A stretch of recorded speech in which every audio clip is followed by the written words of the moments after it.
Yo, what's good? We're live. We're live again. Yeah. Are we live? Not We not are like live. We're not live, but we'll be. Okay. like recording. I got you. Yeah. What's up, dude? Treading Water Podcast. Thanks for tuning in again. Guys, Yeah, we're here. new And we're episode. here in sunglasses Yeah. Back in full force. because Hershey and the Keys said that you can't Yeah. wear sunglasses They on the air. They didn't like. I don't know. They were like ripping on our vibe. That They- one episode that we did the sunglasses. Yeah, and then they put on sunglasses and they look like shit. Yeah. They look terrible. They look terrible. They put on the backwards hats and everything. Yeah, and then I was like, "Oh, that's cool." The one difference is that me and Hugh get way more pussy than you boys. Yes.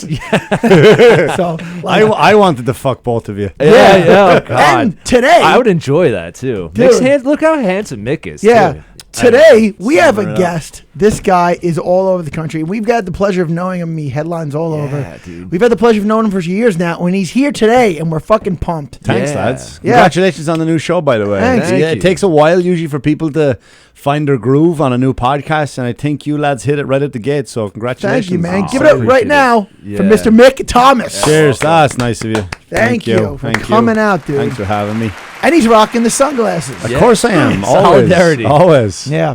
Solidarity. This is weird. I feel I sound and look like I'm hungover, but I'm just not. Yeah. Same. No, I don't know what's going on. I think it just happens sometimes. Yeah, you look like that frat kid that jumped off the ship Yeah. and got eaten by a shark. Oh, I that happened recently, right? Yeah, last week I think. Last week. Some yeah. fucking idiot. Wait, He what? got happened? like dared to jump off the ship or He something. didn't dare it. I don't want to step on Tim Dillon's podcast, but he covered it. And Oh, you know that yeah. you don't want to accidentally repeat somebody, but he was basically, you know, the way like young people want to have that moment.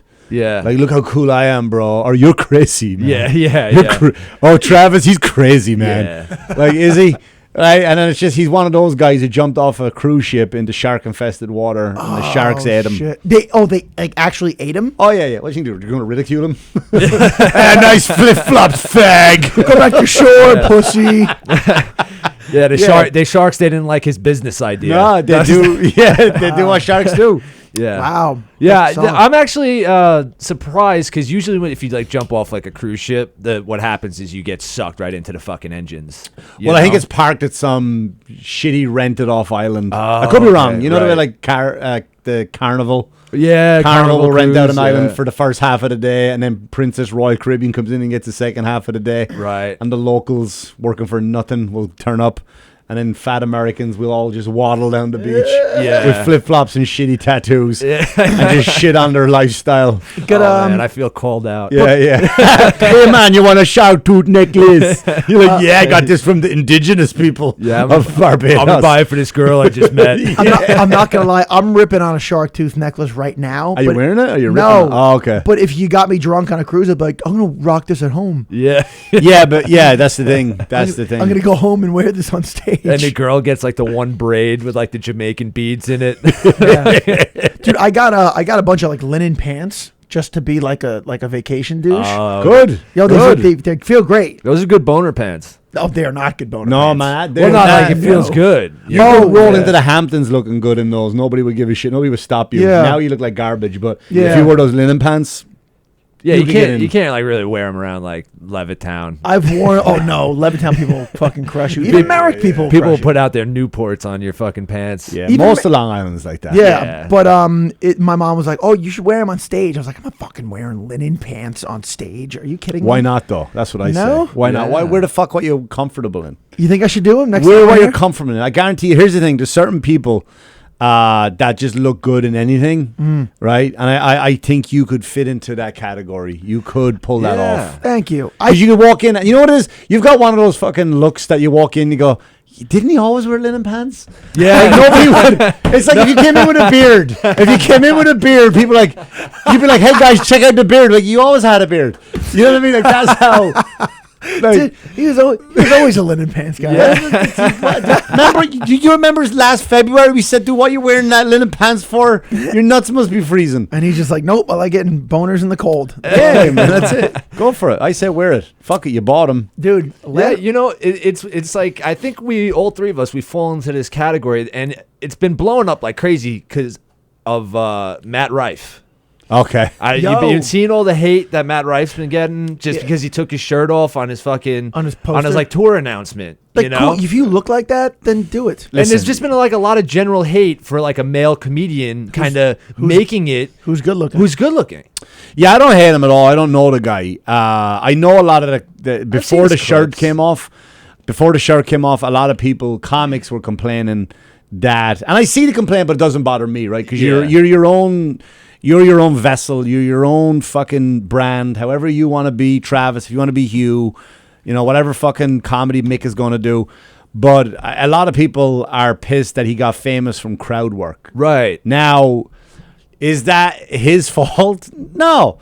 Right? Because you know, there was a time where you just do material. You don't put your material online. Yeah, because then you're going to burn it. I put nothing up but a joke up every day. Like, wanted some of my material. Because I think, you know what, lads? I'll write another one. You soft motherfuckers. You weak fuckers out there who are afraid to put up one of your favorite bits. Dude, I can't put my closer up. I'll never get booked at the Chuckle Fuck in Cincinnati now. Because they saw my bit about the fucking plastic furniture on the couch. You know what I mean? Oh! Yeah. Oh, yes. I'm like, dude, put your shit on line. Don't be afraid of it, you fucking weak motherfucker. And, you know, if someone will steal my shit, trust me, nobody is stealing your shit. Yeah. I know for a fact they're not. And if they are, write a new bit, motherfucker, and be a man and smack the fuck out of that guy. Burn the fucking weak. I love this. Yeah, write it. Like that's the job, is to write. Yes. Yeah, I definitely don't think if you put something up, you burn it. If anything, I think you solidify it, because then if it goes viral, it's like, no, that's that guy's joke. Yeah. Like, that's that guy's fucking thing. Like my dog bit. Like the one, and I wrote it as just to fuck around. I was in where was I? Dublin, Ohio. And I was backstage. That's ballsy of Dublin, Ohio. Yeah, it's like Paris, Texas. It must be weird as an Irish guy going to Dublin, Ohio. No, it's a huge Irish section, so they took the name as an honor. So I did the Irish festival out there. Think of how many people turn around. It's like, we're in Dublin, Ohio, but get the fuck out of here. Well, you thought they were going to drive there anyway? Like they thought they were going to leave Philly? You fucking said we were going to drive here. This place sucks. So, but I fucked around with a bit, and I did it online. It was the dog. I know the dog guy. That's what I'm known as now. Which I never wanted to be like a fucking Vic DiPotato guy. The bread and milk guy. Bread and milk guy. You know what I mean? And I put this one joke. I recorded it that night, the same night I wrote it, and I put it out. And it's got, between all the platforms, it's got over 300 million views. Holy shit! And it's like, I would go do it, and I would start doing it in the city, and it would bomb. It started to bomb out of nowhere. I was like, why was this bombing? Because every motherfucker has seen it. Yeah. And I did it. The last time I did it was in Chicago, Zanies, and as I did it, I said that bit about I got to the part about my dad, and 99.9% of the time the audience are silent. That's how the joke works. And all of a sudden, this one guy deliberately goes, "Oh!" Right, and killed the joke. Yeah. He murdered it. And I was like, you know what, that's it. And then his wife wrote to me on Facebook, "We loved you," and it was nice to meet you. I go, "I'd like to meet you next time." And he goes, "Oh, we already met after the show. My husband was the one that ruined your joke." I was like, "Cool, cool." And you're still with him. That's your character too. See, if it was Peter Bales and that happened to him, he's like, sick. I can't wait to tell this joke again when I'm 80. Yeah, no, you gotta get rid of your shit, man. If nobody's heard it, I get it. I get it. But man, like all these comics out there that, and I've got 1 or 2, 3 or 4 crowd work clips on my page too, right? Because I was bored one day and the algorithm's like thirsty for it. Yeah, but who wants to go see? Like my favorite comedian was Billy Connolly, and it was never like. What's your favorite Billy Connolly bit? When he asked the couple how long they were married for, and the guy said 15, but the wife said 16, and then he walked away from the mic in shock. I've seen Matt Rife do it again. Nothing again. I'm sure the guy's capitalizing on. It's nothing against him, man. And he's got a great stage presence. And same with anybody. I could name a bunch of guys who've been successful from stealing jokes. I didn't say Matt Rife did. And I still wish him well. I still, they're bragging pictures by their house. Good for you, man. Your kids get to grow up in a nice house. That's awesome. Yeah. So I don't have hate for these people. But I saw Matt Rife do it one time. Are you in a blue shirt, bro? And dropping them, he couldn't believe the guy was wearing a blue shirt. Yeah. Do you know what I mean? And okay, that's all right? Is that who you are? My one criticism about Rife is his voice changes when he talks to black people. Yeah, I think we all do that, though. We all do that. Yeah, I have an Irish accent, man, and for some reason, when I'm in the city talking to black comics, saying, man? Yeah. You want to assimilate. He's like, all of a sudden, he's just like, dog, come on, dog. And I'm just like, all right. Yeah, fuck, I don't. That doesn't bother me because I think we all do it. Yeah. You know what I mean? I think you like I was doing mics last night. There was black people at like the second mic, and I was like telling a joke. Comics or audience members? One was an audience member, one was a comic. Okay. But it would still, I was So like, 2 black people. I like the way Travis made it seem he was at the Apollo. So I'm standing there, right? With the And C. there's a C. If it wasn't already biblical, I would have named it the Black Sea. And it's just full of them. Just full of them. sea of Africans. Yeah, from wall to wall. Usher to fucking manager. You couldn't turn around without bumping into one of them. And I didn't care. Because you know me, I'm a man of the people. I don't see color. I just went out there and I dropped the N-word because they know me. They know it's a pass. It's the T-Dog guys. What are you mad about? They know I'm a knockaround guy. Instead, he was at an open mic. And some guy, one with a black comic, and then a black guy came out on a bike who was delivering Uber Eats. And he was like, so now these black guys, right?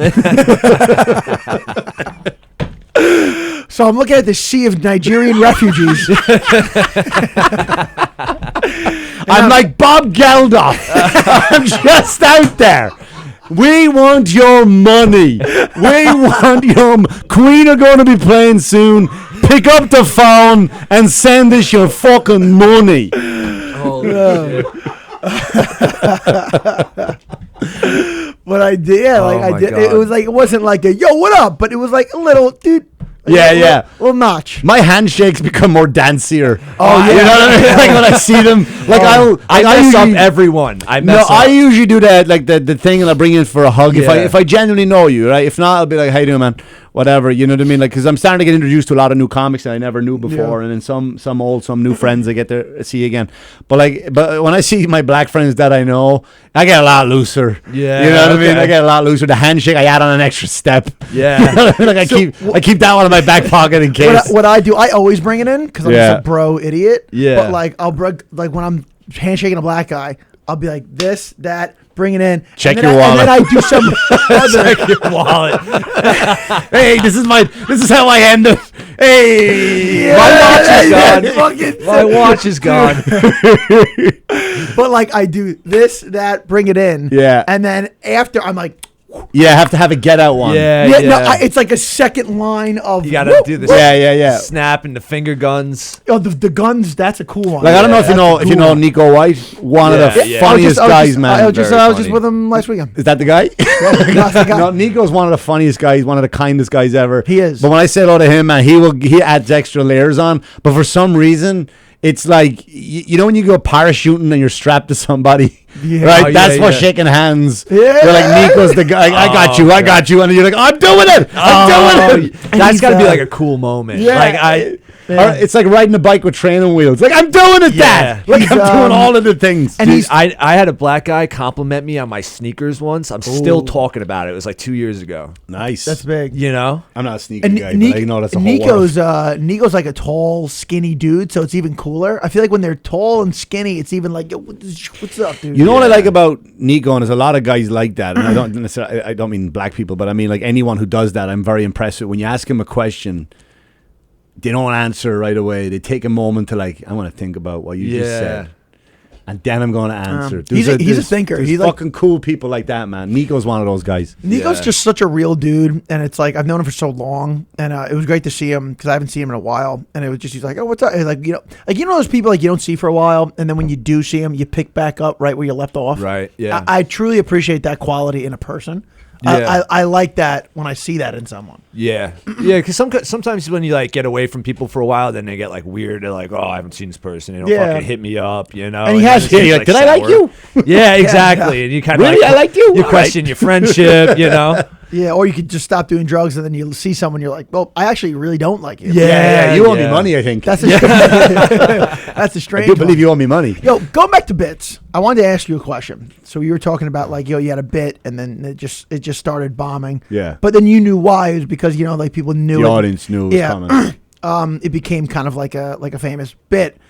what take that equation out. Like your bit is not famous. Say you're doing something and it's just murdering. Yeah. But then after like a month or two of saying it, it just starts losing steam. Why do you think that is? I think you start, and I'm guilty of this, and I'm trying to be more conscious of it. I'm trying to change it, but you have lost the excitement in delivering it. That's what I was going to say. You don't believe in it anymore. And if you don't believe in it anymore, how are you going to expect them to believe in it? Right. Yeah, very true. Because I got into recovery in like 2012, and then I started writing a lot of recovery bits. And now, fucking 2023, it's like 11 years later, I'm sick of talking about drugs, and just being an addict in general. Like I generally don't even want to be like an addict, like a recovering addict. So it's like I don't want to talk about it anymore. So some of my recovery bits like really lost their luster because like I was like not only like I don't know if bored's the right word, but it was just like I'm just like sick to death talking about this. I don't want it to just be like, oh, like the recovery comic, like you said, like the dog guy.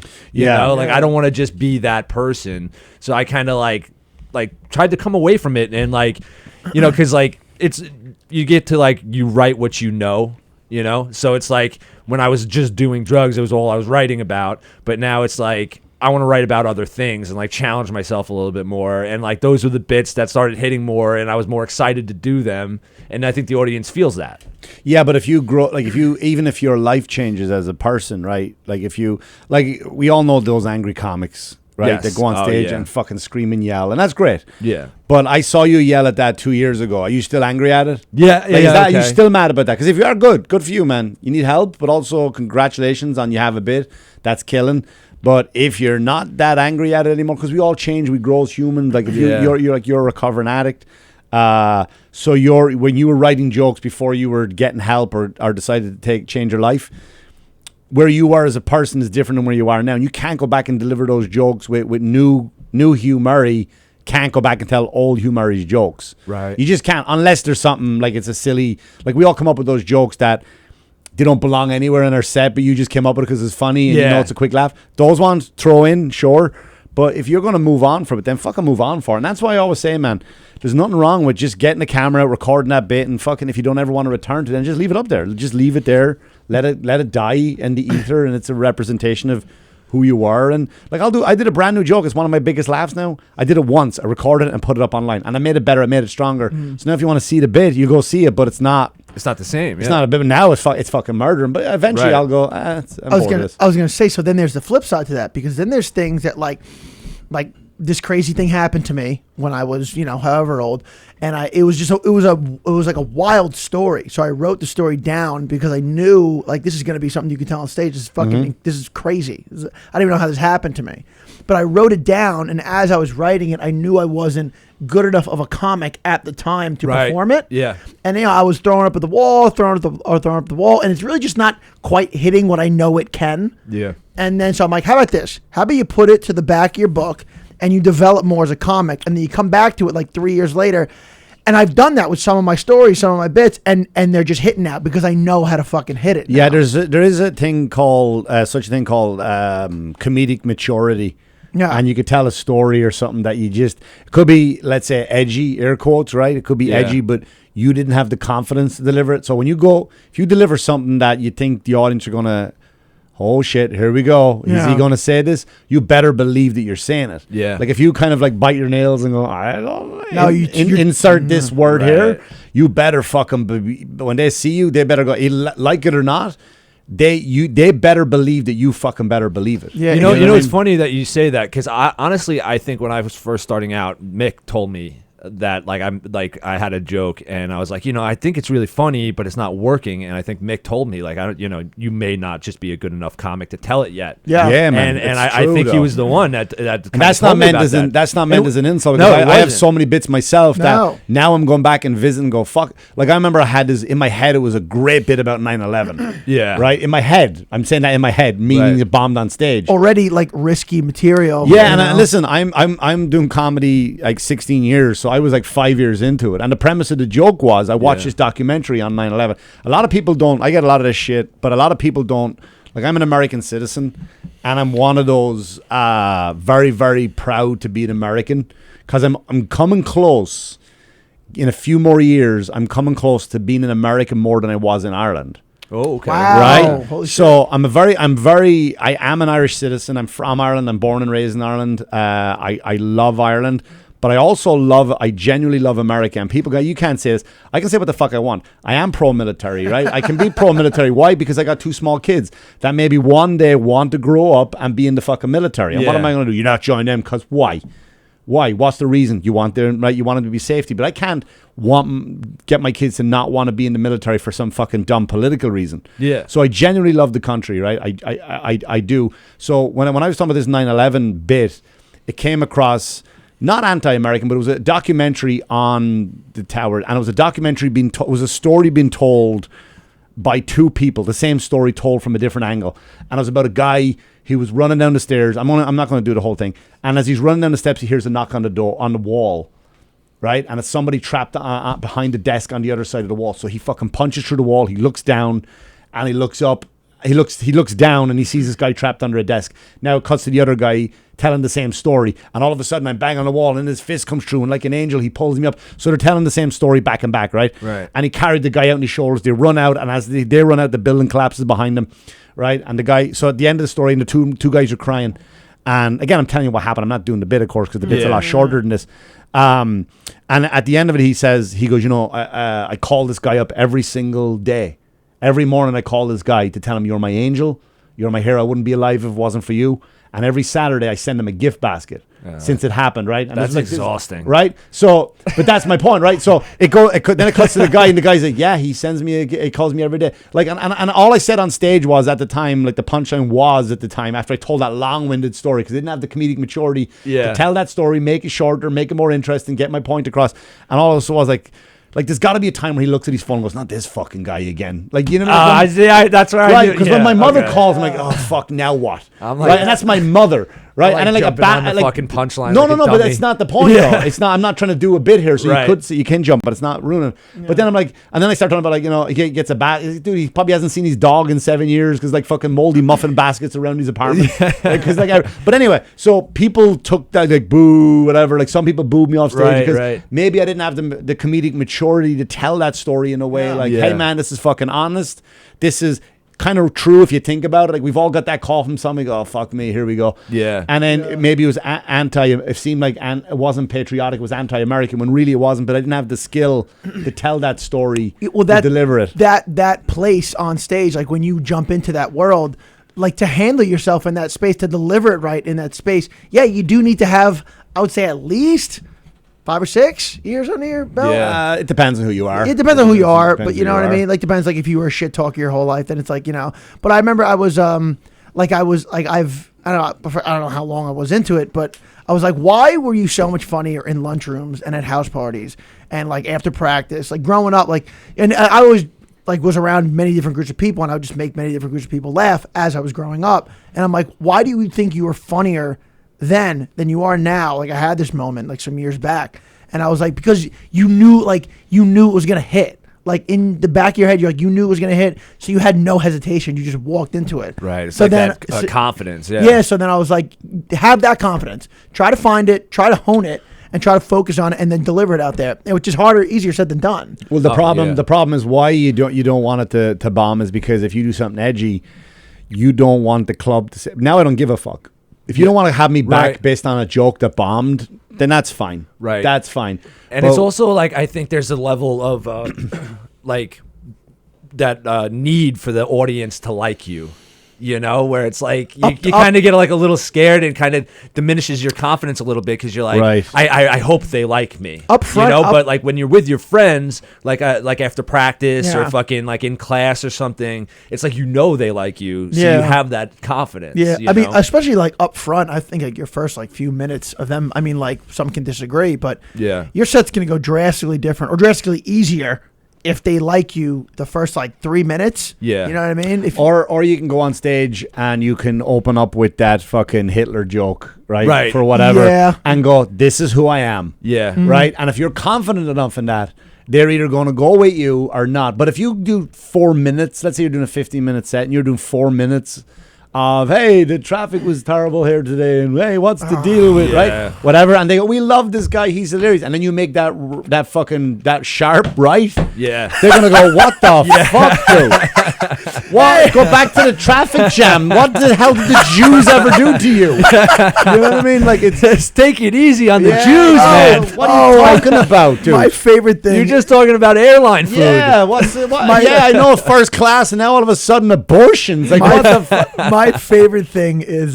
so one of my Achilles heel of a crowd is like a 65-year-old white Republican like family crowd. Like, we got a babysitter for this. We want to hear. Republicans, I correct you though. Republicans are usually the best audience. Sadly, Really? I'm sorry if I upset people, but they are, because I talked about this the other day to somebody, and this doesn't say anything about my political beliefs, because I think all fucking politicians are scum, left and right. Oh, yeah. I truly Corrupt do. fucks. I'm not saying people who believe the left are scum, people who believe the right are scum, but I'm talking about all those politicians. If you think they're out for you, you're out of your fucking mind. Yeah. But anyway, I agree, 100%. But I find, like I said this to someone the other day, like, do the people on the right have way more fun? Like they do. Because they don't care about the environment, so it's all pickup trucks, jet skis, and 4x4s, motorcycles. That's true, right? yeah. There's very few liberals on a They do. motorcycle. So Harley. let's leave. Okay, so let's leave the Republican out of it. What I'm saying is just 65-year-old white Oh, lady. you brought it up. I'm just saying. Yeah, no. I tend to talk cap, heavy cap on this as the kids say. Yeah, this show is brought to you by Pfizer. I've been called out for talking cap on this podcast. What's cap mean? Cap means that you're just bullshit. Just horse shit. Like, you're just talking horse shit. it's Trust me, cap. I What got does horseshit mean?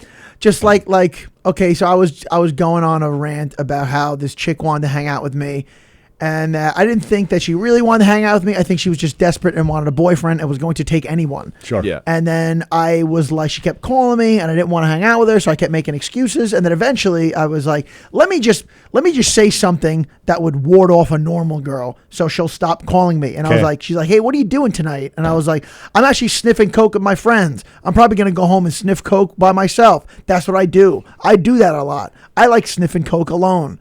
And this chick was just like, oh my God, that's so cool. I love doing that too. I'm like, no, you fucking don't.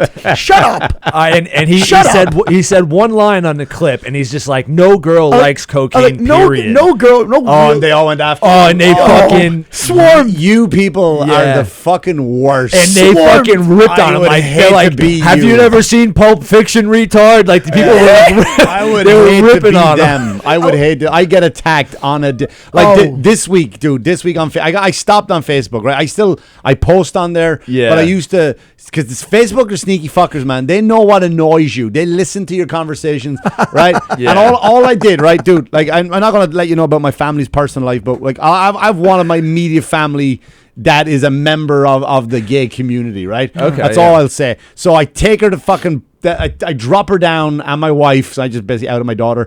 I dropped them down to the fucking Pride Parade in Patchogue the other day, right? Right. And I came home and fucking cursed in the Pride Parade on the way home. So my phone's listening, right? Like a fucking squealer, right? My phone tells the internet, hey, this is what upsets McThomas. You should put this on his page, guys. Like an instigator. So I see this post, and I'm still mad, by the way, because I had plans that day. I had fucking shit to do because I had a long night in the city ahead of me, and I wanted to relax, play Red Dead Redemption, shoot someone in the face, and ride my motorcycle. That's all I wanted to do. So then all of a sudden, I get this post on the top of the thing, right? And it goes, if you don't like pride parades, you're a bigot. And I lost my shit. Right now, first of all, bigot is the new, because we've a new word to call everybody. Right, we go from bigot.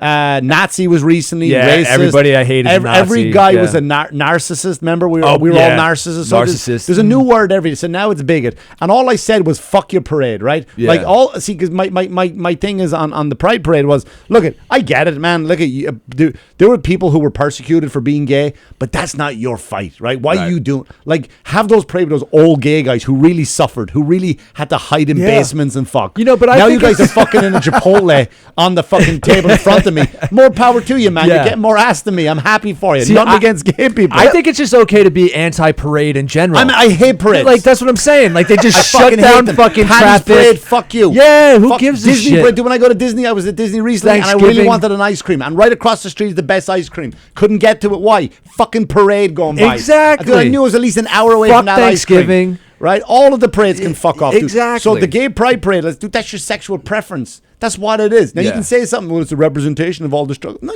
you're not going through struggles, kid.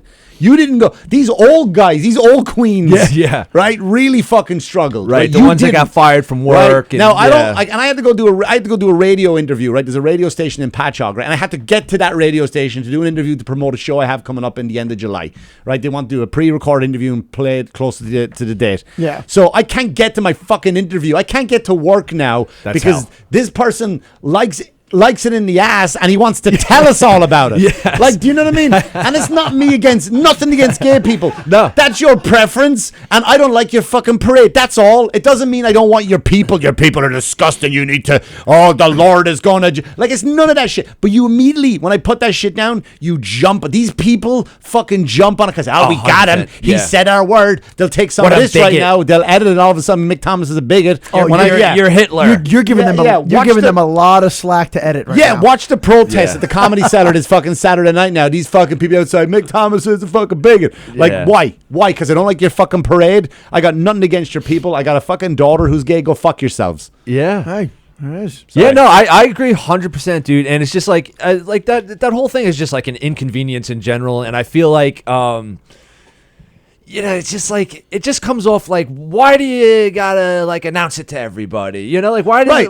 it's okay to have pride, but like, it's the same as like the Puerto Rican, like you can just switch it to Puerto Rican Day Parade. Any of them, man. You know, that's what I'm saying. Any of It's them. like, I'll stick cool. with the Paddy's Day one because I don't want people thinking Exactly. like, because the Paddy's is Irish the worst, Day. dude. How many more times can you hear the bagpipes, which is the worst fucking instrument ever? Yeah. Dude, you know how dishonorable it is to play that at a funeral? Can you imagine, like, that's the last sound you hear as a body's going into the ground? That squealing. Like a Right? squeaking Who screen wants door. to see fat cops marching down a street? Yes. Right? Or firemen. Or you go to your town. You go to your That's what I'm town saying. just to see people that you already know walking in a straight line. Yeah. Hey, Lou. Hey, Phil. Hey, Janice. And it's the same people he works in the deli. He works in a fucking bagel store. This guy works at fucking Splish Splash. And they're just taking up your town.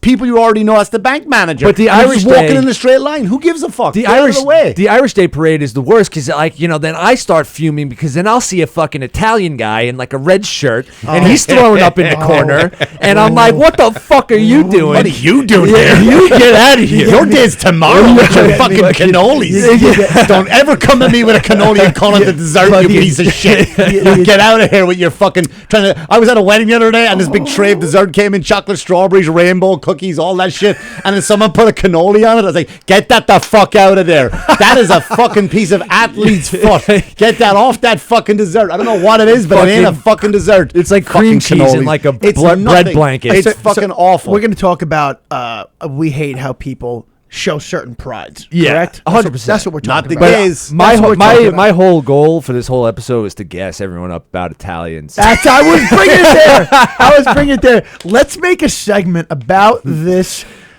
with this podcast. Yeah. Called I don't know. We should like just something where we just bash Italians for like Sweaty, 5 minutes. greasy eye tie Fucking hour. Well, lie. I got into it. I got into it with Italian. I get into Italians all the time, right? Yeah. And dude, my best friend over here, dude, Corey Brooks, the guy I have a podcast with, and dude, he's 100% Italian, Yeah. but he's not Italian, right? So I was at a wedding and there's all Italian people there, and like there's a guy in and I have a cross too, right? I'm a devout Christian. I'm a devout man of God, and so I'm talking to this guy, and he's like, "Oh, I like your cross," you know. He's giving all this. I was like, "All right, Rocky." Like, "Yeah, I like your cross," you know.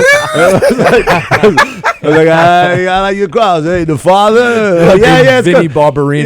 Yeah. Shut the fuck up. And I go, good for you, man, good for you. And he goes, what do you mean good for me? I got a cross, you got a cross. What do you mean good for me? He goes, because your people killed Jesus. And he goes, oh. I go, what do you mean? Because the Romans. I goes, and where is Rome, motherfucker? Rome is right in the heart of Italy. You Italians killed Jesus. I mean, they fucking hate that, dude. You They say get Italians so killed Jesus, angry. They get mad. They get so angry. I mean, it's a bit hypocrite. It's a bit balls on you for wearing that crucifix. I know. After you're the ones that nailed him to it.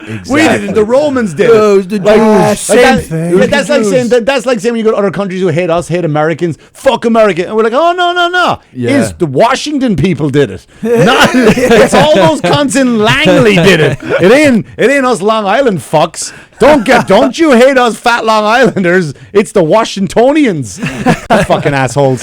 Italians kill Jesus. Yeah. That's crazy. Because we had a great green room session a couple of weeks ago where it was us three and Dan Barry.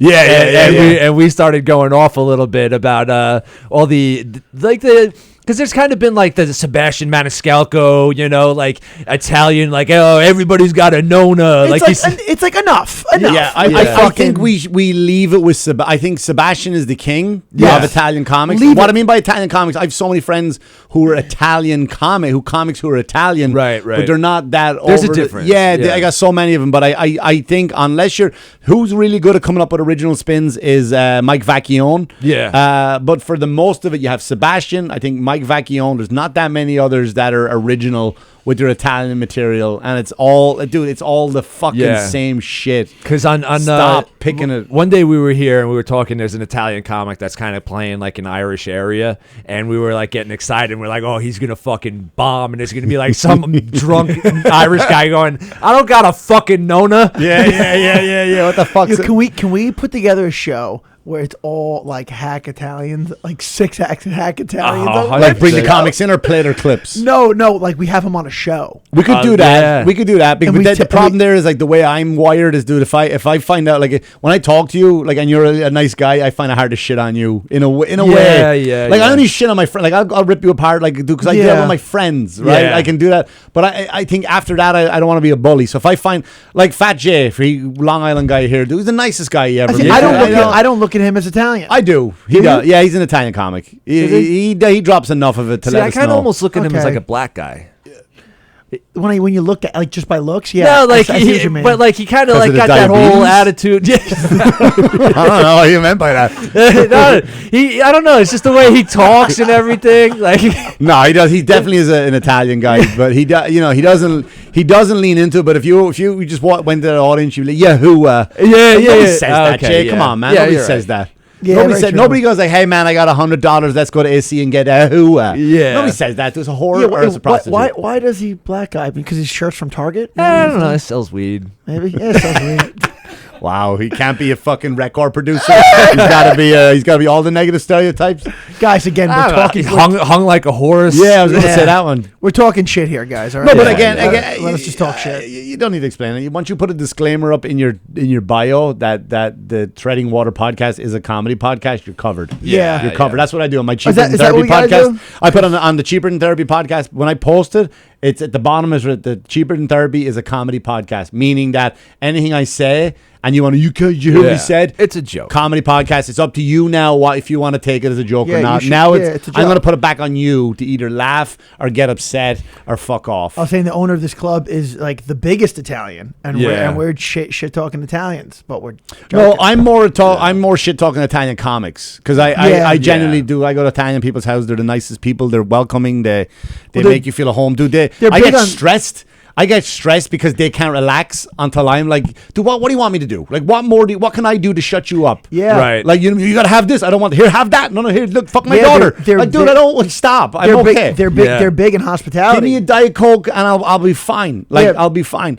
But like, my problem is like Italian comics. Right. That's all it is. I think that's more not comics who are Italian comics. Like, I worked with one at the Borgata a few years back, and nice guy, man, really is. We hung out and everything, and after between shows down on the boardwalk, we went for dinner, and he went up. Now he's used to going out in front of he was opening for, if I give too much away about him, you don't know who he is, but he used to open for a big Italian comic, not Sebastian, and so he's used to murdering because all these big theaters, big theaters are a bunch of right. Yeah. So he goes up and he's bombing hard, bombing hard. Yeah, in front of I think 1,200 the Borgata seats. Wow, yikes! And it's 1,200. It's sold out every night, right? Yeah. It's Saturday to Sunday, like meaning like the week. 7 days. Yeah, and then they start a new comic Monday, whatever. Right. So we're doing our Sunday to Saturday, I should say. Sorry. Sunday to Saturday is what the lineup is. Then they change the lineup. 3 comics. So you do it. So it's 1,200 people a night, and he's bombing almost every night. And he comes back. What the fuck? I go, dude, because you're talking about is it sauce or gravy? Yeah. And look, did you see all the fucking Asians out there? Do you know what I mean, dude? They don't care. Look at the Germans out there, man. What are you doing? Yeah. That's a pop fly foul. You know what are you doing, man? Like, that's a pop fly foul. Right. Right. But Asians gravy. So that's like But how do goodbye. It's not you? But hitting how do you anyone. know if you're an Italian comic and you have Italian comics open for you, and then everywhere you go, it's like, how are you not stepping on the same shit because you've dedicated your life to that shit? You've Yeah. dedicated that story. Like, or we didn't have. Remember when comedy? I fucking can't stand it. Okay. Hey, when we were growing up, we used to have. Did you? Oh, nostalgia's a fucking Did you? weakness. So No. you're basically Yeah. doing the job of they go like, hey, remember He-Man figures? Hang on Yeah. a second. Google. There you go. You just did the job of Google, asshole, and you put Yeah. no punchline behind it. Yeah, Exactly. That's weak. It's low hanging fruit. Yeah, when we grew up, we didn't have. We drank from the hose and nothing happened to us. We Like, used to Yeah, push. yeah. We used to push around a rock with a stick. Like, Yeah. shut up, you fucking idiot. Yeah, you're proud. Loser. Well, you're proud of that. You're telling us. And, Yeah. Where'd why you are grow- these monkeys just fucking applauding you? You fucking idiot. where'd What does you- that say about them? Where'd you grow up? Dublin, Ohio. Oh, nice. What? Okay, how about this? Here's like a situation. Okay. Would you, for the next year of your life, next year of your career, you are getting paid like six figures. You're making six figures. Right. You got a fully stocked tour. Yeah. You're selling out small theaters, like 1,500 theaters, Right. 1,500 person theaters. But every I like that you couldn't go bigger. small Like theaters, he's giving me a small- big scenario. Like, you know what I mean? Okay, Then he's okay, like, okay. All right, he's like 1,500 people and 100 of them are comps. But then one night someone doesn't turn up, so you're looking at two empty seats in the front row and it's fucking with your mind. Anyway, so you're in the green room and they've only got regular Cokes and you like Diet Coke. It's not your fault. You find regular Coke too syrupy. And I'm like, where's this? Like, don't give me this. Is this fountain soda? Or no, what the hell? I hate syrup. I gotta come in the same door as the audience. I gotta park on the street. What the fuck? This place is a dump. Okay, so big theaters. All right, go on. Big theaters, you're making six figures, you got a fully stocked tour all Yeah. year. You got to live your life like this for the next year. But you are like the biggest pandering, like right wing, like man. hokey ass, just like my Yeah. pronouns are kiss my ass. Well, that's not right wing. Oh yeah, pronouns. Or Sorry, just yeah, like yeah, just yeah, like yeah, Kiss yeah, my just ass. horse shit, like just like stupid horse shit. Would you do it? For a year, six figures. It'd be good for the first like 3 months, 4 months, and then So you'd be like, with I these hate my life. theaters, right? How many shows am I doing a week? They're like 5. 5 shows a week. So those other 2 nights, can I go to regular comedy clubs and be myself? Because the reason why I tell you this, Yeah. because like, I'm kind of with an agency. I'm gonna say like I'm no wa- because they're putting on Because a show. I'm with an agency and they're sending me around the country and I Okay. get it's like it's like a 4 o'clock in the afternoon show. Like, you gotta do 20 minutes, but you gotta be squeaky clean. That's not who I am, right? Right. I can't stretch my legs there, but the money is fucking really good. Okay. The money yeah, is really yeah. good. So I kind of am selling my soul, which allows me to take the day off and come to do a nice podcast like this. Yeah. So I if I'm allowed to do my regular stuff, like keep my podcast the same and all that stuff, I would. Because here's the thing, I know you're probably looking for a not so fucking deep answer, but I'm very grateful that I get to make people laugh, no matter who it is. Yeah. Right? When Okay. I go on stage, I like, like dude, this when I answer. make people laugh. Like, I used to be above it. Like, if I do a senior show, like, fuck, because I work with Andy Cooney a lot. Andy Cooney is an old Irish guy, and he puts on these cabaret shows with dancers and whatever, and I go up and do 20 minutes. And I used to look down my nose on it. Like, just give me the fucking pay, because he pays really well. I still work with him, I nearly said used to.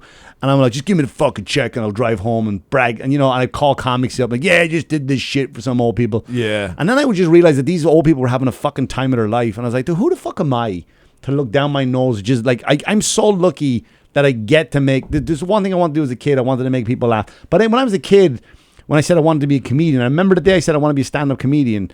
I didn't have a set in mind. I didn't have an audience in mind. I just remember going, I want to make those people laugh. So I would do that for a year if even though the shit's hacky and it's like, but if I'm genuinely making people laugh, I'm all right with that. okay, I'm all right with that. actually turned this into a very heartfelt thing. I'm all right I with like that. that answer a lot because you don't realize that.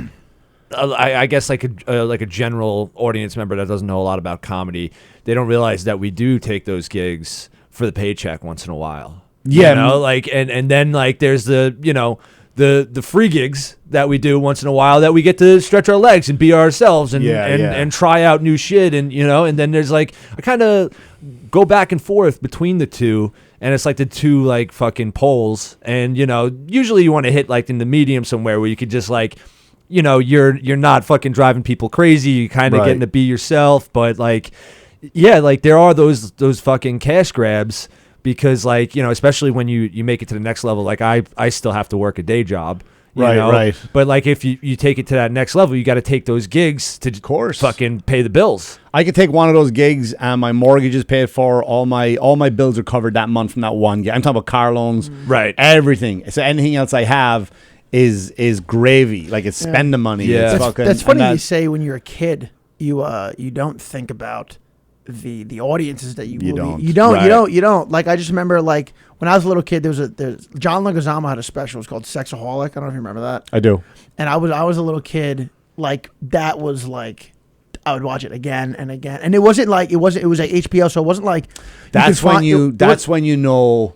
Like there's a lot of people now that are comedian, they fell into it because they want attention. It looks easy because of crowd work comics, right? I mean, not knocking. Celebrities are doing this too. After Yeah, they like their man. time is up, they want to try fucking comedy. They You just know, think because it's I guess it looks easy. It looks easy because I'm funny. I can do what I want. But when you're at that stage, and I don't know, Hugh, about which one what comedy you watched that got you there.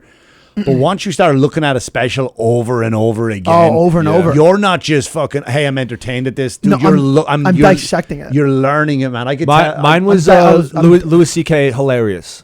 Okay, Where so I dissected it. You're very young then into comedy. Not you're doing comedy a while, but I'm saying that's a recent. Like I Yeah. wouldn't have thought of a special that young. You know, because I had known nothing about comedy. Just I was born and raised in Levittown. I lived down a block from this club. My high school is in the parking lot of this club. Is all I knew was Governors, and so like when I was starting to like get into comedy, like I always enjoyed it, but then there was like that moment when I watched that special, which is odd because this is when Lewis was on top of the world, and I just had that moment where I was like, I think I can do that.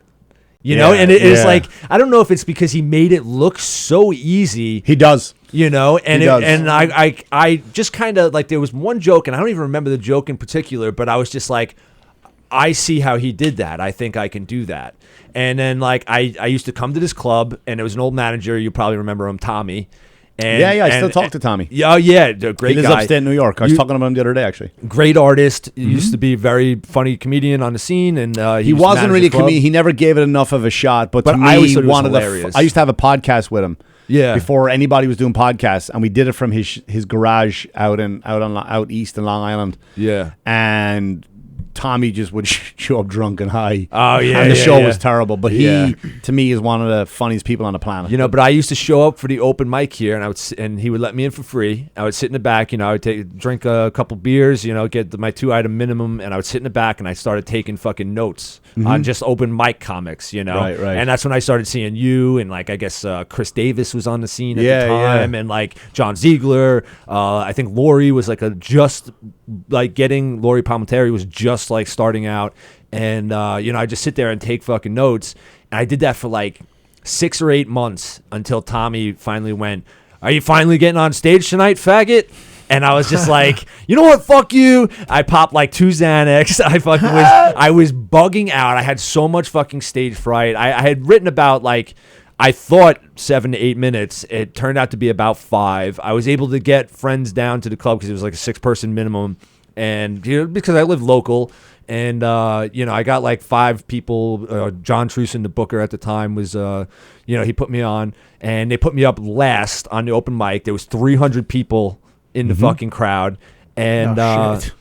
yeah, and I actually went back to that set. I remembered it like I fucking bombed, and I had 2 good jokes. And I was like, if I worked at this, maybe I would be decent, you know. But I went back and I looked, and I actually did better than I thought, you know, which I thought was kind of weird. You always do, but also the comics like are honest enough. At least the good ones are honest enough when they did bad, when they did good, right? Yeah. And it's okay to be a little hard on yourself.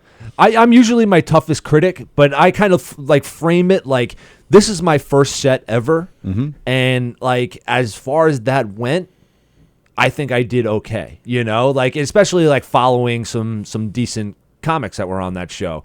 And you know, and then it was like after that moment where I just got that like that eruptious laugh, like where it's like that belly laugh from the audience. Oh, it's that high. And that was just like I was addicted to that right there. I was like, you feel like that's the most powerful. Like, and it's like when you first get it. Yeah, that it was like a dopamine rush. Oh, yeah, it's like. To me, it's not that. I don't get a dopamine rush from the laughter. Like when you first started, I'm saying. Even then I didn't. Even then? Yeah, even then okay. I didn't get it because I used to be a fighter. So I used to get the shit knocked out of me in front of people, so crowds didn't bother me. Really? What I liked about comedy is that I created that and you're laughing at it. So it wasn't like an ego or an arrogance or I'm fucking hilarious, but it was like something didn't exist. Right. I now created it, and now that's cool. You're all responding to what I just created. See, and then when I do a joke bombs, I'm like, good. This joke bombed, good. Yeah. You come back and see this joke in 5 weeks, as little as 5 weeks. Some people say 6 months. Come back in 5 weeks and watch what I've done with it. Yeah. See, that's interesting what I because like. you guys were like solo sports guys, where it's like you're like wrestling and fighting. I was always a team sports guy where I kind of got to hide behind a helmet. So the comedy with like crowds, like, you know, it was kind of a more vulnerable thing where people could see my reaction. And when I first like was starting out, where if a joke didn't hit, you could see it on my face. Yeah. You know, because I was just like, what the fuck? I thought that was funny. But like, you also, know. I remember when I watched you when you first came out, like, you were doing like edgy stuff. Yeah, very. And I remember thinking, I don't know if I said it to you. I don't, because I remember thinking like, because I remember I couldn't even tell you who the comic was, because if it was, I'd out him. But he goes, oh, the fuck is that guy bombed. And I was just like, well, yeah, because the material he chose, like Jim Norton, right? Jim Norton didn't start out edgy. Yeah. Right? No, he started, like, don't get me wrong, he wasn't squeaky clean either, but he built up the confidence and the stage presence and the maturity to start delivering those edgy shit. You came out the gate edgy, and you didn't have the strength or I won't even say the confidence, but the likability to pull it off. Right. 100%. Not yet. And I heard Jeselnik talk about this too on a podcast, where it was like he came out and he kind of had that pretty boy look, and it was just audiences hated him right off the bat, and he got to play that villain role, and I was like, man, I really kind of identified that. But he leans into those bits. Yeah, that's the thing, though. He kind of really pushed into it, but I kind of craved that like, please like me. I know I'm being edgy, but please like me, and it was kind of like that was the difference between us. Yeah, but it's like, when you start out, because when you start out like pretty, and you're young, and the people are just like, because you like, oh, I kind of do look like a fucking douche. Like you stand, you're like, oh, I look like a I had earrings. I was like I was still competing, so I was like shredded. Like I was a good looking dude when I started, and I was like, dude, you do look like a fucking douchebag up here. I remember it was actually government. I swear to God, it was governors, and it was December, because I remember it was a holiday party to the right. Take that long table to the stage right. Yeah. About 12 people on it, maybe more. And all girls except one guy. And the girls are fucking... I was only doing like... It was a million comics here. Yeah. And I was doing maybe an 8-minute spot, whatever it was. 10 minutes probably. And there was there were a million comics on the show, and I went up at the sweet spot because I had to get out of it. I had to go across to the brokerage at the time. Yeah. Can you do Byron and run over there? We need you. We need a comic over there. So yeah, go club the club. So I go up doing, and I look down. I'm 2 minutes in. I look over, and the whole table of girls are laughing, and the guy sitting there. Yeah. And I go, he's the hater. And I go, are you all right, buddy? He goes, I can tell by your body language you don't like me. I go, let me guess. You're the funny guy at the office that likes to tell jokes at the water cooler. I know you don't like it that a good looking professional is up here making the girls you're used to making laugh. Am I right? And all the girls are like, no! Call them out. And here's what I said. I go, don't worry, buddy. I got 5 minutes left. You can go back to quoting Ron Burgundy at the water cooler. Because you know that's what they do. Yeah, the movie quotes. You've literally told me about this guy before. Yeah. Because he stayed with me. But Yeah, I remember coming up from the city one time, and I'm on the train, and I'm with this female. She's not a comic anymore, but she could have been funny. And we were taking acting class together, and she was getting off at, I think, Amityville or whatever. And the Rangers were playing, and they had lost. And it was a joke between me and her, because it was an 8-week class until you go to the next level. Yeah. And we were like 6 weeks in, And every Tuesday, we took that train home. The Rangers were playing, and the Rangers lost. So I was like, I'm the bad luck. It was the joke, like, we're the omen. Yeah. Every time we do that, they lose. And so there's this one guy, and everyone was miserable. And this one guy just starts quoting Anchorman. And everybody's laughing. And I'm mad. I go, he's not even doing it right. Not even his jokes. What a low bar. Like, Anchorman, what a low bar. Yeah. You know what I've been getting mad at recently is very almost similar, is OnlyFans girls on Twitter using professional comedians' bits like as tweets. Yeah. I've been seeing a lot of They that just lately. lip sync it? You know, they're like just literally again, to bring up Louis C.K., I saw one of them just like word for word posted a bit that he did, and I called it out right away. I was like, that's a Louis C.K. bit. Yeah. You know, like in there, you know, And in the of comments, course, dude, shut up, look at her tits. it's like 5,000 retweets, you know, and then like I'm trying to put out like an original tweet. It's like, okay, 54 people see it, and I was just like, come on, you know, I get a little bothered by like people like at the water cooler that like recite like comedian bits or like the movie quotes, because it's like you're not even coming up with anything. Yeah. You know, you're just recycling something. Yeah, there was a guy I was flying to wherever, insert town here. Yeah. And there was a guy behind me, and he was telling this girl I'm a nervous flyer. So he started telling her these bad airplane jokes, but there were other comics bits, and he was trying to pawn them off as his own. Oh. You know what I mean? I was like, dude, I'm embarrassed for you. I hope this plane goes down. I hope this plane goes down, dude. I'm embarrassed for everybody right now. What you're doing is terrible. Jesus Christ, dude. What you're doing is fucking terrible. It used to never annoy me, like when people just told like just like regular people saying hack shit. Like I used to just walk past it, but now I'm just like, fucking, do you have some backbone? Yeah. Like, try a little. Just try a little, like a little bit. Like I generally get excited if I see someone at like my, you know, 'cause like I said, I work day jobs, and so it's like if there's someone there that is like genuinely funny, and they're like creating things like actual jokes and not just like saying like lines they saw from like The Sopranos or Seinfeld or something, and I'm just like, yo, that's like good for you, man. You know, some people are actually funny. Like they do get. Oh it. yeah. And like as a comedian, like I'll even take like a back seat to that guy. I'm like, yeah, dude, like this is your this is your time. Let him flap his wings. I'll do it, you know, like 4 nights a week. You know, I'll get my applause. Like I don't need to be the funny guy on the job. Like this is your thing, man. Good for you. Do you find it now that you know you do it more often? You know, like it's like we do it like multiple times a week. You know, so it's like I feel like when I first started, my main thing, you know, like I said, I watched John Leguizamo growing up. I dissected, I studied it, like just, you know, and then like Chris Rock, Never Scared, Bigger Blacker, like that was me being a little kid. Then middle school, high school, I was a funny guy sports teams, and I had like a bunch of other different groups of friends, and I had to make all those different groups of friends laugh. And I'm like, maybe you should try comedy. And I'm like, no, you just made many different groups of people in your town laugh from Long Island. Dude, go to college. Yeah. If you can make many different groups of people from all over the state laugh, then I'll give you clearance to go actually pursue this. Right. And I did, and then so here I am. But it's like that whole journey up to where I am now, like I always felt like I needed to be the center of attention. I wanted the attention. Now that you do this multiple times a week, do you feel that you're like, you know, once you're done doing this, say you're at a party with your friends, like you just like, all right, what if someone? Yeah, I don't. But sometimes, also, man, we're also just. We hear something like here. First of all, I can't speak for you two, but to me, there's nothing worse than going on the road with I don't do it anymore.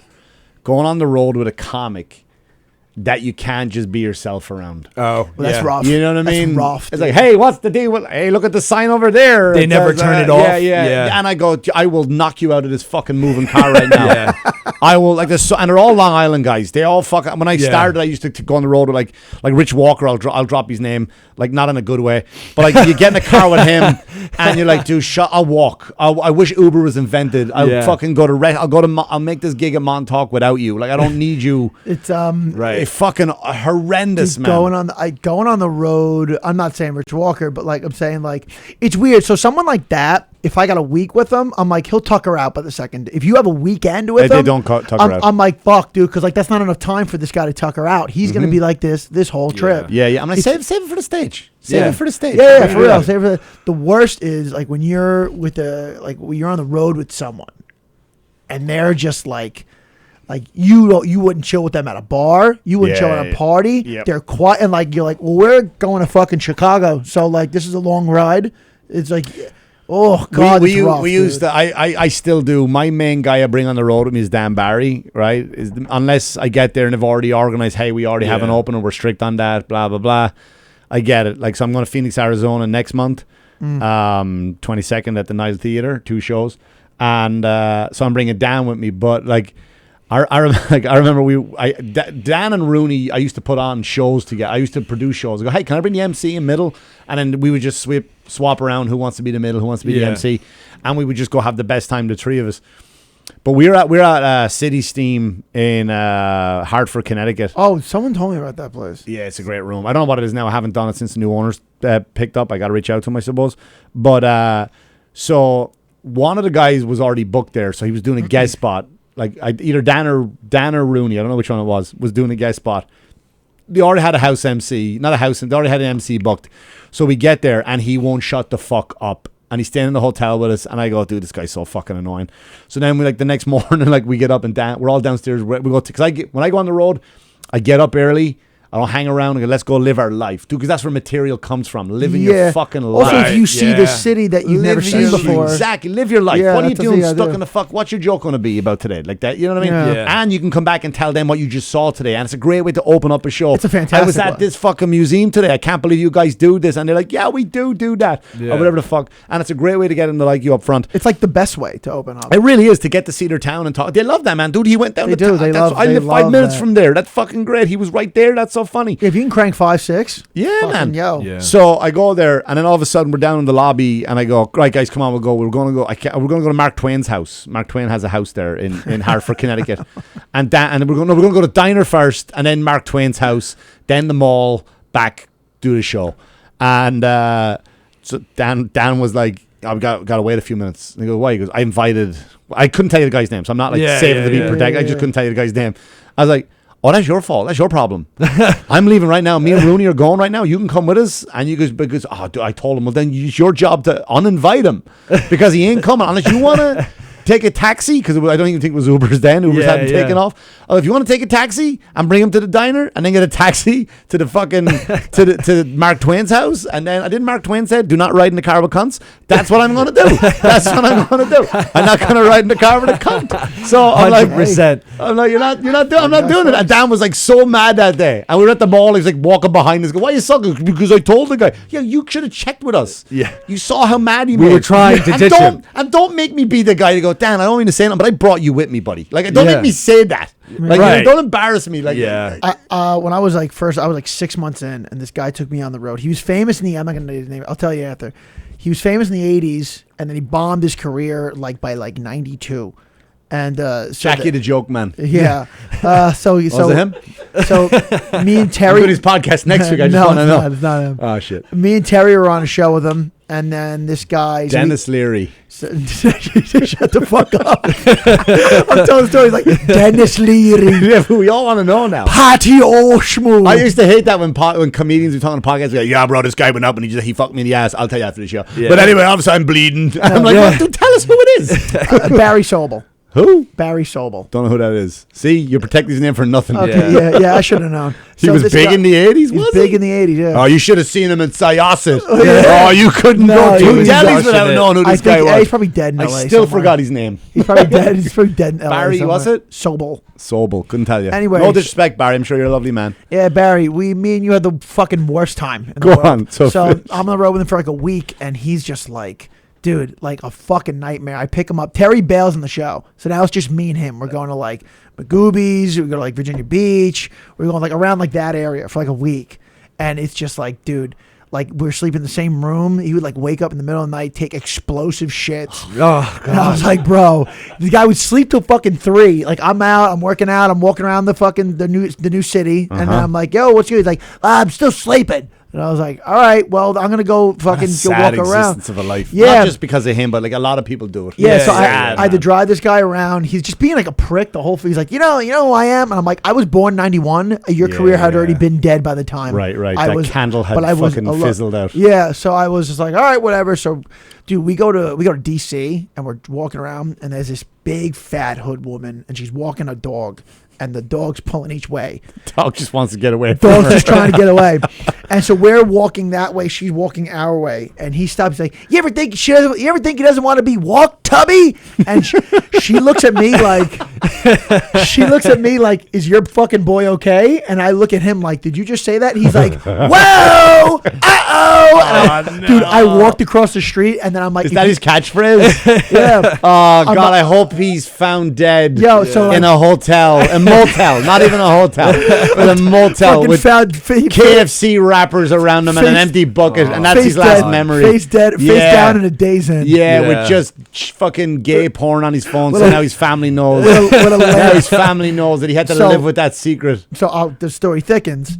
So I remember like the end of the, I guess, tour, if you will. He was we Asbury Park is the last part. Okay. At that point, like, I'm 23. I know he's like, like, you're young, you're naive. Like, I thought he was like a big name, so I was stepping on eggshells around him because I didn't want to make waves.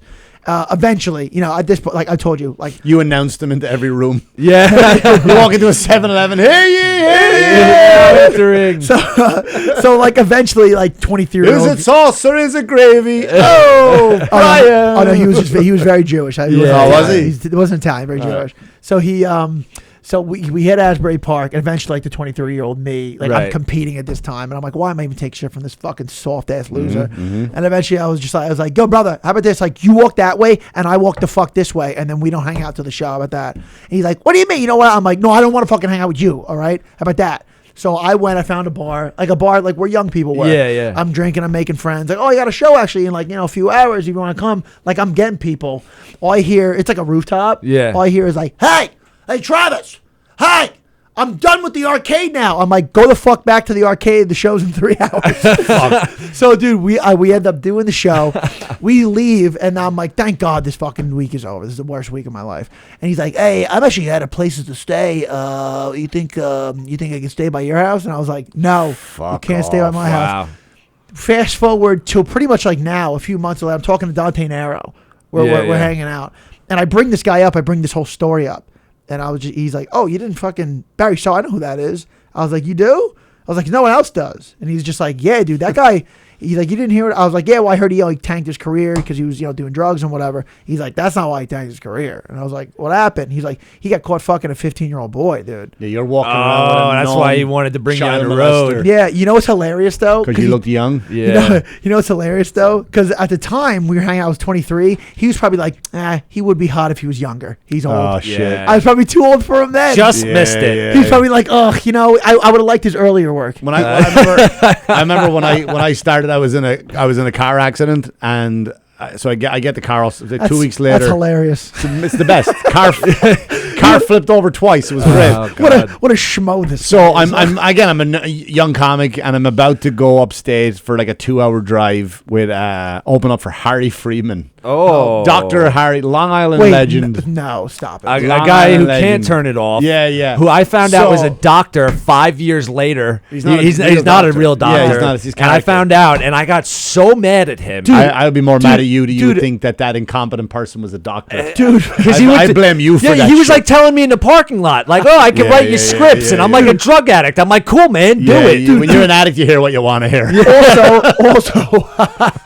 also, not really Jewish. Oh my Not god! really Jewish. I found that I was at a mic with him. I don't know, like, Yeah, he does the noises. Good friends with Ray Romano. Yeah. But anyway, so I like driving ever. It's not a control thing. I just like driving. So I text him and go, hey man, do you wanna? I'm on to pick him up at or meet in some fucking Stop and Shop somewhere, some parking lot. I go, hey man, you want me to drive? He goes, no, I'm not getting in a car with you when you're behind the wheel. I go, I'll take that as a joke. Yeah. So I get in the car. I swear to God, I'm in the car, and all of a sudden he takes off. So I take out my phone. I just want to text my wife. Go, hey, look, I just let you know I got her. Because this is before fucking your cell phone didn't have a GPS. I had a fucking Garmin thing on the window. Oh, we're 'Cause talking. I didn't know we were in Long Island. Right. So I text her like, hey, just let you know I made it here. Blah blah blah. I'll text you from the road, whatever. And he goes, "Are you going to be on that thing all day?" And I just go, we hadn't even left Stop and Shop, like the parking lot. And I look down, I see an audiobook. I go, "Why don't you put on the audiobook there, Harry? We'll listen to that." Yeah. And he's like, "Well, I'm already 2 discs in. I don't care. Just put it on there." So we listened to Keith Richards' book. Like the whole way there and back. I didn't want to talk to him. Yeah. Yeah, I would. What do you think? I mean, this is extremely aggressive, and obviously it's not going to fucking happen. What do you think? Like, what do you think the clearance is to like? All right, I'm gonna fight this guy on the road. Like, I'm fighting this comedian. Like, I just met him and he's being a nightmare. And like, yo, throw your fucking hands up. Like, take I'm a not lot. doing it. No, it will take a lot. Like I'm very vocal, like to the point. Yeah, because where, we're adults now. Yeah, I'll go, "Hey man, listen, I can't be around Yeah. you anymore. I got it." But if you're gonna keep fucking pushing, like there was another comic was at the Borgata, same story, and we're having dinner after the show late at night, and we're talking about all kung fu movies. Okay. Right? And I mean, we're laughing, like knee slapping laughing. Yeah. We're being obnoxious in the restaurant. And I'm telling this guy, I go, "Hey, did you ever see No Retreat, No Surrender?" One of my favorite kickboxing movies when I was a kid. And he goes, "What's that about?" And I go, "It's about this guy who's obsessed with Bruce Lee. And it was Jean-Claude Van Damme's first movie, and Jean-Claude Van Damme had no words in it. And he's basically the henchman for the villain. Like, so he stands beside him and he does all the fighting for him. And the guy comes in to take over his dad's martial arts studio. His dad says no, and Jean-Claude Van Damme breaks his leg. So they pack up and they move to Seattle. Now, so what does Jason Stelwall do? That's the character's name. He goes to Bruce Lee's grave and prays to the grave. And Bruce Lee visits him every night in his garage and teaches him how to fight, right? So that's the movie. So we're laughing our asses off, right? God. And he's trying to talk to me, and I go, "Hey man, here's what," and he goes, "Yeah, but then what happens?" "I'm gonna get to it in 1 second." And then he goes, "Yeah, but tell me what happened." He goes, "No, give me 1 second, I'll get to it." Like, I'm trying to get to the story. He got his food, his lunch tray, he stood up, and he goes, "You know what? If you're not gonna let me talk, this conversation is over." Oh my God. And I'm thinking like this is a joke because, dude, first of all, I had the floor. By the way, I had the floor.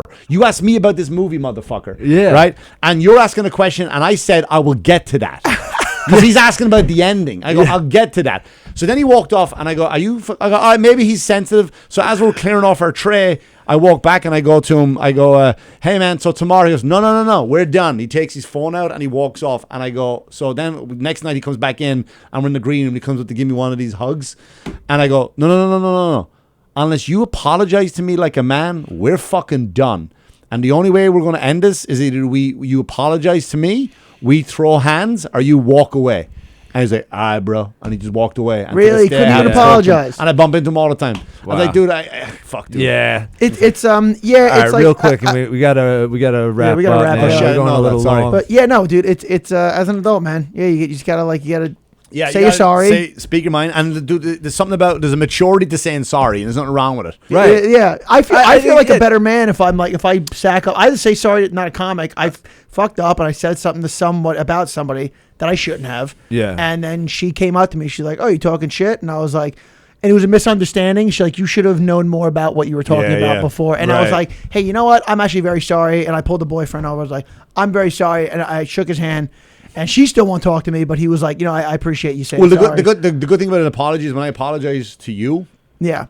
now the onus is on you to accept the apology or keep it going. Oh, no, she That's the good thing about it. She won't look at Yeah, me. you got to which is clear understandable. your side of the street. She won't you look at know? me, and I thought he was going to be tough guy, but I wasn't trying to be tough guy. I was like, no, I'm really trying to say I'm sorry, and he was like, all ears, thank you. Yeah. And because Because we get it. Men get it. yeah, it's like also you're not 22. You're not gonna like let's fight. Right. Like 20. Think how wild that is in your early 20s. Like fucking yeah. Let me let's get my fucking- chimp friends and we'll all fight in the orchard trees. Dude, Like, and then you almost get throw shit at each other because we're all fucking chimps. and then you almost get in real trouble. Can I tell one more story why you can't fight? Yeah, go for it. And then we'll fucking wrap it up.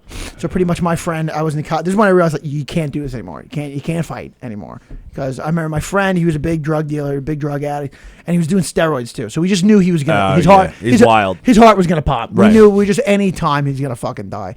And so eventually, I get out of practice. And I hear that, yeah, hey, listen, Charlie's dead. They found him in a fucking, and I was like, fuck. And so I'm like, I better get down for this funeral. So I get down for the funeral, and then I hear more about it. And I'm like, he didn't just die, he overdosed in a hotel room. and the people that he was with robbed him. They ran his Oh, pockets. God, yeah. They went through his BlackBerry phone. That's how old of a story this is. And they went through all the people that he owed money. And there's like, hey, we're collecting money for Charlie. That's what it is. And they just got as much money out of him and just hit the road. So I hear this, and I'm like fucking, dude, I'm like 21. Right. I'm just like, no. And so I'm like, I know the crack house that he would stay at. Right. Because at the end, nobody hung out with him except for This me. is like a beginning of a movie. At the end, nobody would hang out with him except for me. Yeah. So the only way you would hang out Crack with him. House Charlie. Yeah. This summer. This is like Travis's superhero origin story. So he- man, Travis, Yeah. comedian. Yeah, dude. So Hey he- guys, gonna put him Thunder in. Crash. Yeah. His friend Charlie. Hey man, I got a problem. I'm addicted. I can't shake my demons. Hey, Charlie, heroin, dead. The day's in. Crack den Dennis. But yeah. So I'm like $10. You think I'm afraid of you? And so I found out. That's ruining the story. Oh man, my friend's fucking dead, dude. You know, and then the girlfriend, Travis, what's wrong with you? You don't know what I've been through. Dude, you don't know anything. Yo. Tell me, because you don't talk. Open up to me, Travis. Go ahead, leave like you always do. You don't understand me, babe. I'm not running anymore. You're not gonna believe this, dude. Okay, I hit this guy up 2 days ago. Still hasn't answered me from a fucking what a shit friend. You know, he's dead. So anyway, fucking I go to this crack The mother house. hugs you. He loved you like a brother, Travis. Don't you do nothing stupid now. It was always you. It was always you. You were always the champ. He wanted you to have his medals that he got from sports. I know it should have been me, Mrs. Charlie. I think I did leave a medal at his house. I'm not fucking with you. Like a gold medal. I was like, it was not for him. He didn't play jujitsu. He didn't fight at all. But I was like, I won it that weekend. I was like, this is for him. and she was like, good, Trav. I'll hang in his room with his other horse shit. And I knew there was like crack under the bed. I'm like, there's not just fucking medals and lacrosse sticks. One movie this summer. I don't even want to Crack tell. House Charlie. I don't even want to tell the rest of the story now. It's just off the rails. It's just fucking, Go on, anyway, so. In a world. I'm waiting. I'm gonna do it again. I'm waiting for Mick to be like, It's just vomit at this to be like, crack house Charlie's. I'm gonna go take Dennis Rooney on the road.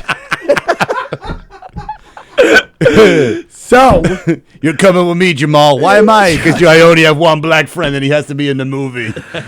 oh God, do I even have to tell a story? I didn't want to tell a story. It's up to you, bro. It's your show. The seriousness is just gutted from this thing. It's just, People want to know have an ending now. Go on. they do want to have an ending. So this is why you don't fight. This is why I don't fight. So I hear he's dead. Crack House Charlie 2. They find Travis with a beard and a hair. He's singing along in the house. I said I wasn't doing this anymore, Mac. How did you find me? All right. They keep bringing me back. We're gonna have to. You want to together- avenge Charlie? Go find somebody else. We're It's not about Charlie this time, Travis. It's his mama. She's gone missing. Oh, All right. no, not Travis. Not Charlie's mama. I'll put together a team, but they're gonna be my team. These guys are younger. They're faster, Travis.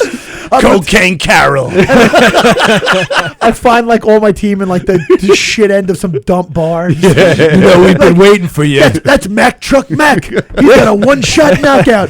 We doing another job? That's Mike the Mop. Why do you call him Mike the Mop? Because he kills people with a mop. Oh, I thought you were going to say Clean up on aisle 5. I can't breathe. The mop's This in my fall. The mop's in my mouth. Travis is back. Bigger. Better. Heroin. Right. So, because now we gotta Yeah, we got to get Tony out of here. Sorry, so Tony. so we go to the funeral, and I'm like, all right, dude. Like, I think I know where these people are. The people who robbed Charlie. I'm pretty sure I know where they are. Yeah. They're at this crack house. So I'm like, I go to the funeral. I'm like, yo, you two guys. So my friend, they were D1 hockey players. So I'm like, the guy's like, I'm a priest. What do you want? yeah. I'm like, yeah. Confession? Yo, funeral director. Paul Bears, come here. Yeah. So fucking dude. So these two big hockey players come with me. They pull up to the house, and I'm just like, you guys stay. He had like the crack house had like a big open like main Neon sign that said foyer. crack. Shut up. I'm done with this.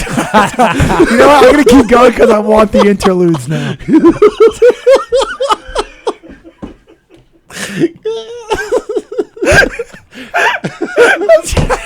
Is this the house? Yeah, I think it is. Hey, you looking for some crack? Crack for sale. Yeah, Crack. Get your crack now. 2 for $5, 3 for $7. It's got like an order window like in the back, like a quick trick.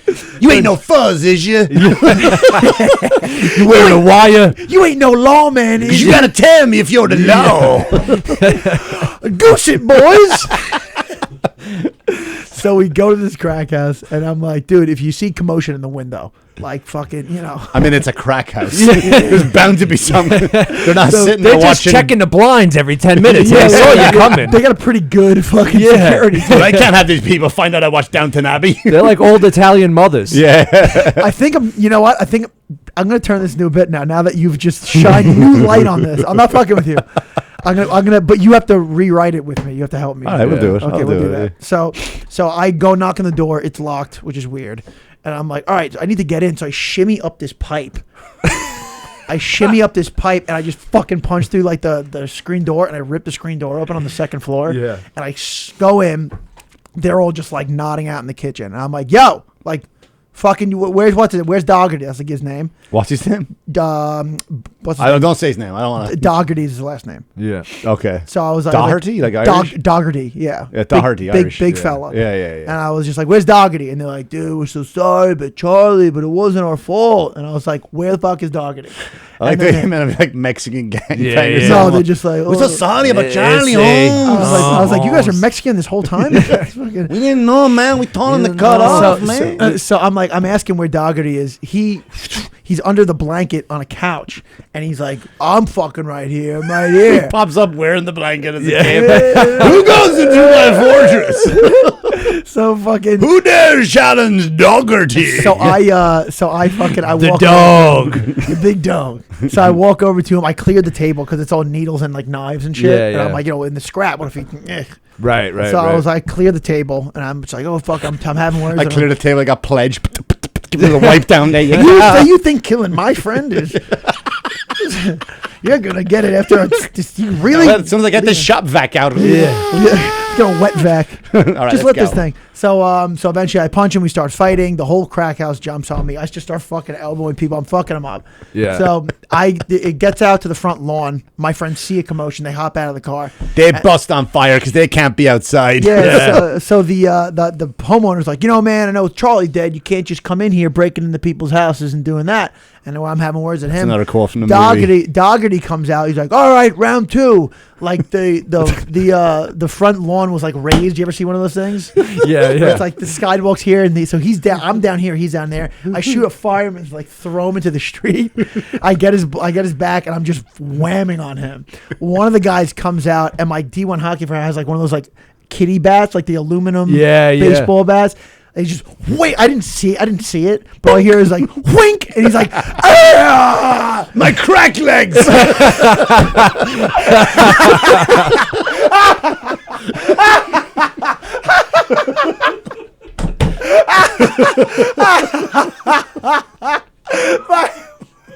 I gotta crawl for crack now? Oh, come on. I'm gonna be last online now. my Nobody's God. gonna take me seriously. Oh, my crack.